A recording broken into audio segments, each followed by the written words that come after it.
जब हम अपनी पूरी कोशिशों के बाद किसी कार्य को ना कर पाएं और हम फ्रस्ट्रेट होने लगे, एंजाइटी में आ जाएं, हमें लगे कि अब सारे रास्ते बंद हैं, अब मैंने अपनी पूरी पहचान लगा दी, अब मैंने दिन रात एक कर दिया, अपनी बॉडी की पावर में जो कुछ था मैंने सब कुछ कर लिया, लेकिन ये कार्य मेरे से नहीं हो रहा, मैं नहीं कर पा रहा इस कार्य को।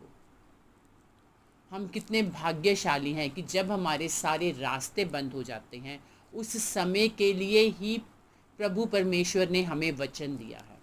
ऐसा वचन जो हमें अपनी सारी एफर्ट से ऊपर उठा देता है।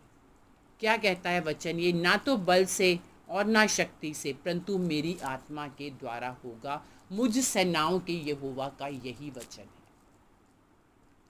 सारी एफर्ट, सारी पावर, सारी स्ट्रेंथ, सारी पहचान, सारी दिन रात की मेहनत एक साइड में, और प्रभु का आत्मा एक तरफ।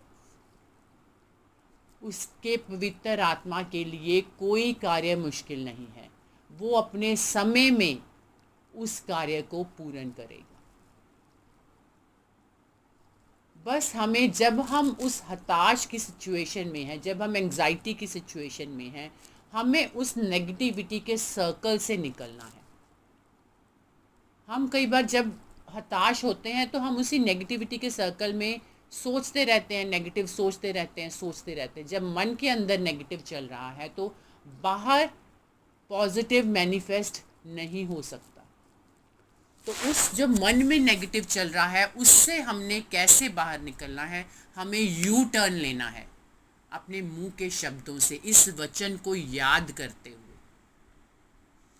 और सिर्फ याद नहीं करना, मुंह से अंगीकार करना है। मन के अंदर चलने दो जो नेगेटिव चल रहा है, शब्दों की पावर को इस्तेमाल करो और बोलो, अंगीकार करो कि हे नेगेटिव थॉट, शैतान चुप हो जा तू। उसको डिलीट करो सारे नेगेटिव थॉट्स को और मुंह से बोलना स्टार्ट करो।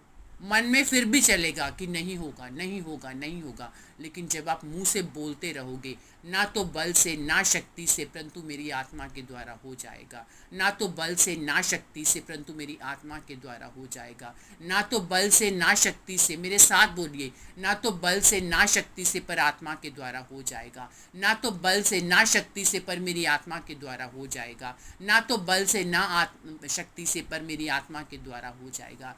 जब आप इसको दिन भर अंगीकार करेंगे तो पवित्र आत्मा आपकी ज़िंदगी में उस कार्य को पूरा करेगा और ये वचन आपकी ज़िंदगी में जिंदा होकर कार्य करेगा। In the name of Jesus, आमीन।